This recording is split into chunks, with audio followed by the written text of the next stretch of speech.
Morning, everybody. Dale here, Scrapyard Rescue. Welcome back to another exciting episode from, Scrapyard Rescue. Today, a couple things going.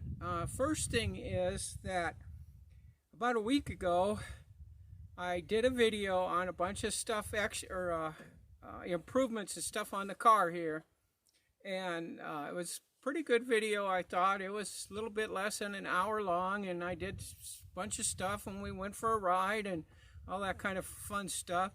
And then somehow when I was uploading the video and editing and doing things like that, I screwed something up and I deleted the whole thing from my camera. It's just gone. It wasn't anywhere. It wasn't in trash. It just disappeared. So I didn't have that video. Well, and then I already did everything, so I couldn't really start over. But today, what I want to do is I'm gonna go over what I did, show you the stuff I did, and give you the results of that. And then we got another thing we're gonna do after that, and then we'll get to that here after I kind of show you what's happening. What I did on the video I lost. So let's go ahead, and I'm going to get you in here and kind of give you a narrative on what I did.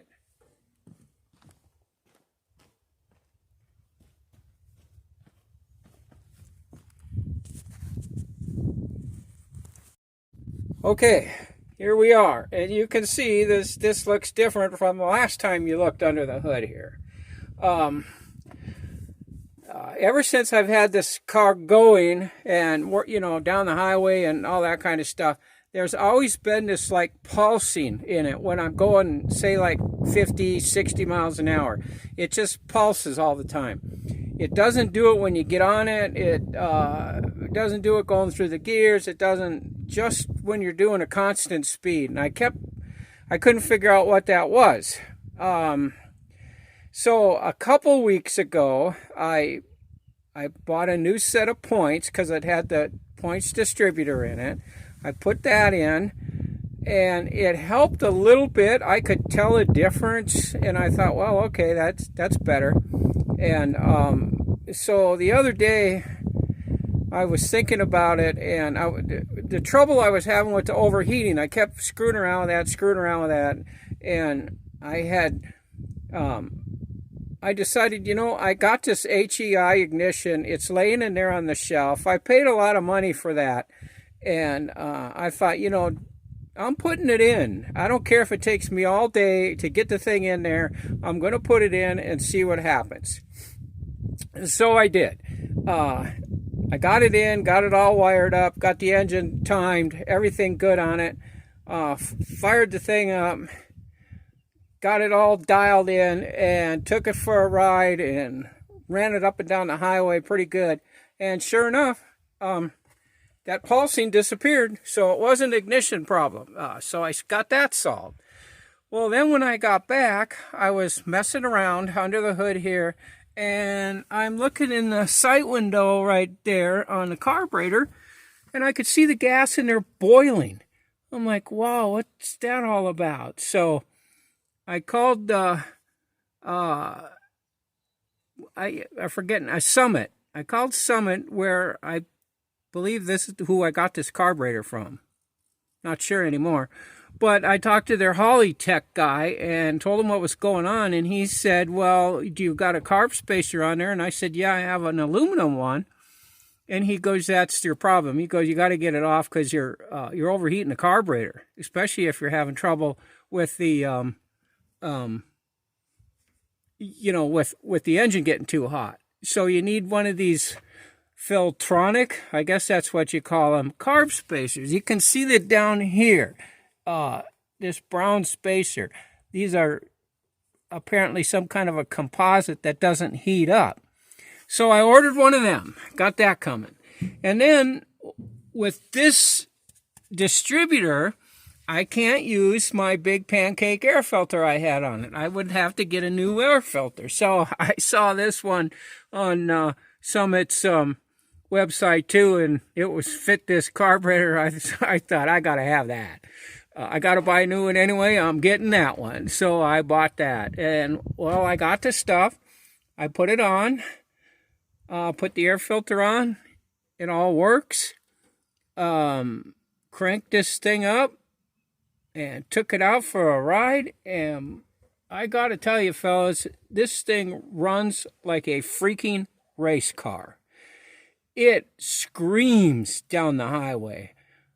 I had it up to like 60, which is just kind of a cruising speed around here.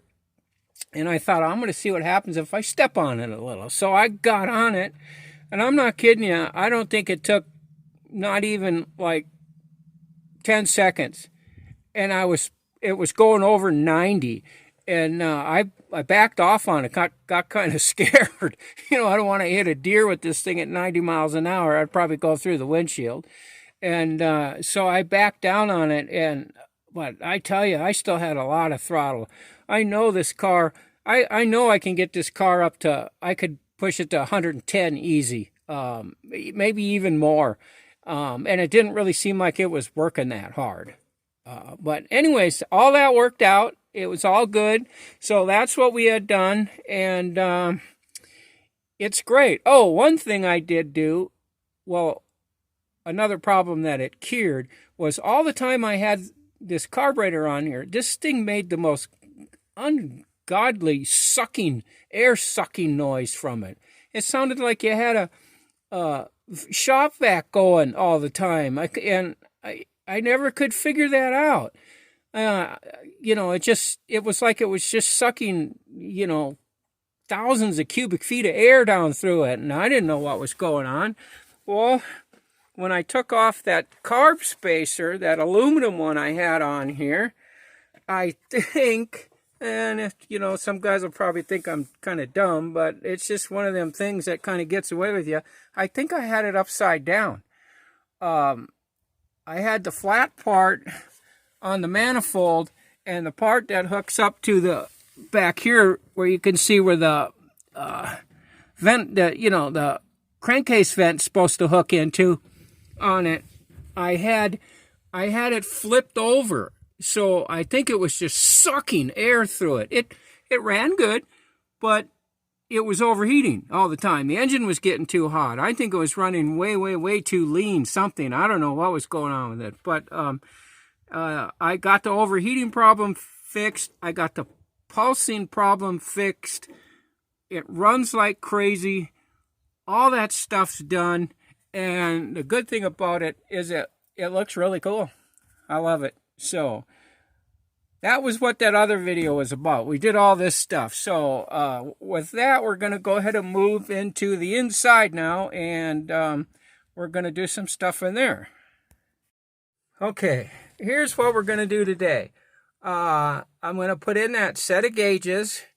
I'm going to put a new tack in. I had a tack before, but it burned up.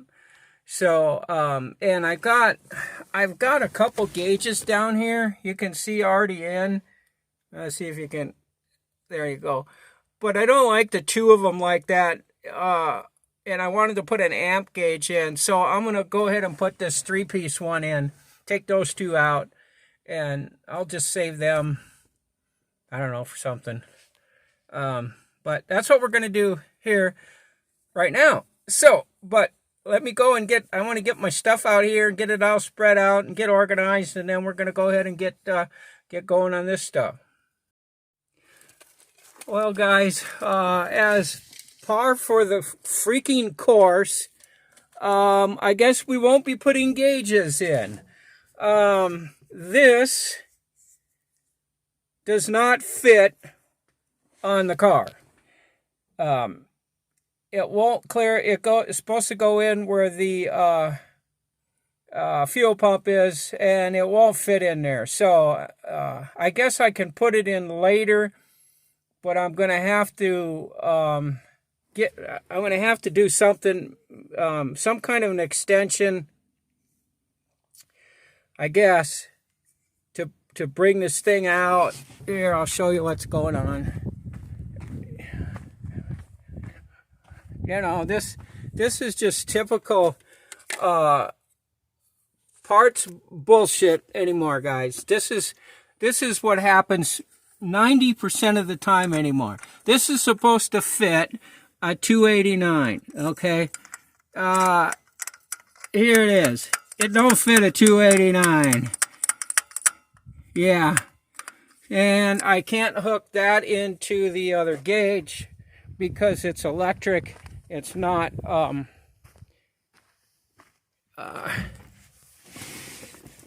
it's not, where's the oil pressure? Oil pressure, okay, that one. You can see it's not, where you at? There. It's electric. Can't use that. So, no point in putting anything in there. We can put the tack in, though. So, let me go ahead and go get some wire. So I can hook it up. What am I doing here? I keep forgetting I got the camera in my hand. Okay, I'm going to go get some wire to hook the tack up. And we'll just go from there then. Okay, guys, I got the tack in. Yeah, that's what I thought. We're having trouble here now with the sun glare and everything out. But anyways, the tack's hooked up. I think I can get these gauges in. What I'm going to do is I'm going to change the oil pressure gauge with that one and just put it in that. They're both black. I think they'll look okay. Nobody will know the difference. And someday if I feel like taking and putting an extension on that piece, I will. Otherwise, if it's okay, I'll just leave it okay. But right now what I'm doing is I got to drain the radiator down, get the water out of the manifold. I'm trying to take the water pressure line off. That's on this water temperature gauge. And it is, of course, leaking. So I'm working on that right now. And then I'm going to go ahead and get these disconnected and we'll put that other one in and see how it all works. Okay, guys. Well, we got everything hooked up, sort of, kind of. You can see the tack there. This is cold start. I haven't started the car in a couple days. I just hit the key. It started. And that's what it's sitting on, right there at between 700 and 800 RPMs. I got my new gauge set in. After all, I got out of all the work I did to get this stuff in, I ended up gaining one gauge, the voltmeter gauge. And as you can see, it's not doing anything, because I just looked under there and I hooked all the wires up and I forgot to hook it to the ignition. So the wire, the yellow wire off of that, it's just dangling out there. So I gotta cut the wires and splice it in. But and then obviously it's not gonna heat up for a while yet. But there's my oil pressure on cold, right on 50 pounds. I'm sure the voltmeter would be showing 14. I've never had any trouble, but we'll do that later. I got to do some tidying up. I got to tidy up a little bit of wiring there. That's part of the old harness. So I got to get that. And I got to kind of route this thing a little better. This is the one that they put for the water temperature gauge. I think it's a bit long, but I guess they figured that you can see this loose stuff here. I got to get it all cinched up and hooked up and everything. But I don't know. It's working. Like I said, I just gotta. I couldn't do the water temperature gauge. I couldn't change it to the old one because I got like, well, you see this mess here? This is what it took to put the freaking gauges in. This is the stuff I had to drag out. All this stuff here. I've got all these pieces to hook the water temperature gauge up, and none of them will hook together to fit on the motor. This is something, I don't know, but this came with the new gauge. It screws into this. This doesn't screw into that. This doesn't go into that. This goes into that, but this is a different thread. So what I got to do is I got to get one of these that has fine thread here. This screwed into here just fine. Okay, there, I finally got the sun blocked. I don't know how much or what, but see, that'll go in there, but this won't go into the manifold. So, but this is, and this doesn't fit for the oil gauge that I got. So, but the oil pressure gauge works fine in that thing. So that's good enough for that. So it's all in. I just got to tidy up the wiring, and it'll be good to go. Okay, guys, with all that, I'm going to go ahead and sign off with that. I got the gauges in anyway, so we're good with that. It looks a little neater in there now. At least I got a tack again, which I'm happy with. I got to hook the lights up to everything. You know, they send the wires that come on this stuff are about the thick as a strand of hair. So, you know, it's really tough trying to get that wiring crap to hook together like that. But anyway, man, it's running good. I'm going to go ahead and take it out, drive it around, see how the tack works and stuff. So with that, I'm going to end the video here.